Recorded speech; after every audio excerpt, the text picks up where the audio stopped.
Autopilot. Have you ever forgotten your phone? When did you realise you'd forgotten it? I'm guessing you didn't just smack your forehead and exclaim "damned" for nothing.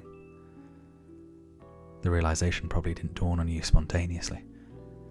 More like you reached for your phone, pouring open your pocket or handbag, and were momentarily confused by it not being there. Then you did a mental restep of the morning's events. In my case, my phone's alarm woke me up as normal, but I realised the battery was lower than expected. It was a new phone, and it had this annoying habit of leaving applications running that drained the battery overnight, so I put it onto charge while I showered instead of in my bag like normal. It was a momentary slip from the routine, but that was all it took. Once in the shower, my brain got back into the routine it follows every morning, and that was it. Forgotten. This wasn't just me being clumsy, as I later researched. This is a recognised brain function. Your brain doesn't work on just one level, it works on many. Like when you're walking somewhere, you think about your destination and avoiding hazards, but you don't need to think about keeping your legs moving properly. If you did, the entire world would turn into one massive hilarious Quap cosplay. I wasn't thinking about regulating my breathing, I was thinking whether I should grab a coffee on the drive to work. I did. I wasn't thinking about moving my breakfast through my intestines. I was wondering whether I'd finish on time to pick up my daughter Emily from nursery after work or get stuck with another late fee. This is the thing. There's a level of your brain that just deals with routine, so that the rest of the brain can think about other things. Think about it. Think about your last commute. What do you actually remember? Little, if anything, probably. Most common journeys blur into one, and recalling any one in particular is scientifically proven to be difficult. Do something often enough and it becomes routine. Keep doing it and it stops being processed by the thinking bit of your brain and gets regulated to a part of the brain dedicated to dealing with routine. Your brain keeps doing it without you thinking about it. Soon you think about your route to work as much as you do keeping your legs moving while you walk, as in, not at all. Most people call it autopilot, but there's danger there. If you have a break in your routine, your ability to remember and account for the break is only as good as your ability to stop your brain going into routine mode. My ability to remember my phone being on the counter is only as reliable as my ability to stop my brain entering morning routine mode, which would dictate that my phone is actually in my bag. But I didn't stop my brain entering routine mode. I got in the shower as normal. Routine started. Exception forgotten. Autopilot engaged. My brain was back in the routine. I showered, I shaved, the radio forecast amazing weather. I gave Emily her breakfast and loaded her into the car. She was so adorable that morning. She complained about the bad sun in the morning blinding her, saying it stopped her having a little sleep on the way to nursery, and left. That was the routine. It didn't matter that my phone was on the counter, charging silently. My brain was in the routine, and in the routine my phone was in my bag. This is why I forgot my phone. Not clumsiness, not negligence, nothing more than my brain entering routine mode and overwriting the exception. Autopilot engaged. I left for work. It's a sweltering hot day already. The bad sun had been burning since before my traitorously absent phone woke me. The steering wheel was burning hot to the touch when I sat down.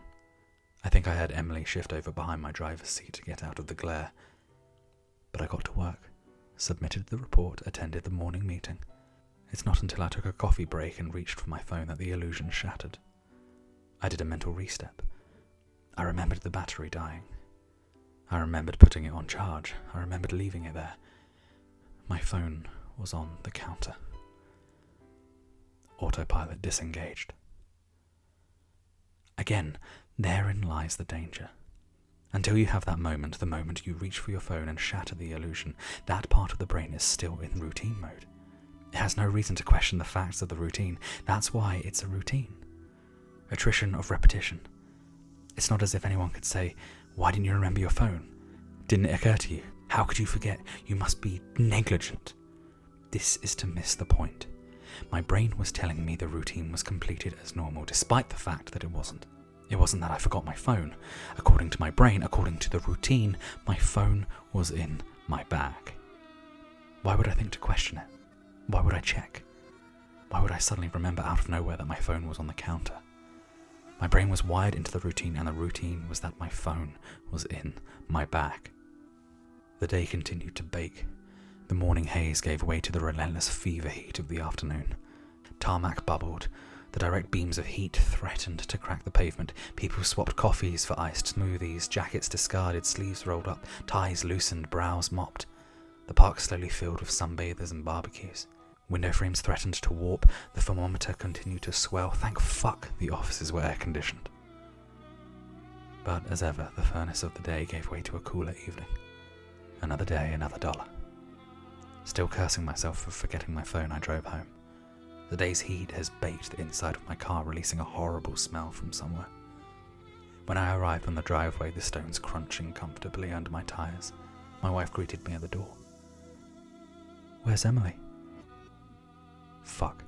As if the phone wasn't bad enough. After everything, I'd left Emily at the fucking nursery after all.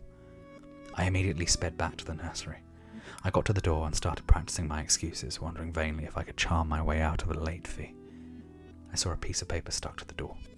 "Due to vandalism overnight, please use side door. Today only."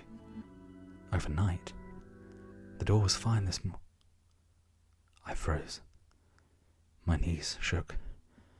Vandals. My phone was on the counter. A change in the routine. My phone was on the counter. I hadn't been here this morning. My phone was on the counter. I'd driven past because I was drinking my coffee. My phone was off the counter. She'd moved her seat. I hadn't seen her. My phone was on the counter. She'd fallen asleep out of the bad sun. She didn't speak when I drove past her nursery. My phone was on the counter. She changed the routine. My phone was on the counter. 9 hours. That car, that baking sun. No air, no water, no power, no help. That heat, a steering wheel too hot to touch. That smell. I walked to the car door. Numb. Shock. I opened the door. My phone was on the counter and my daughter was dead. Autopilot disengaged.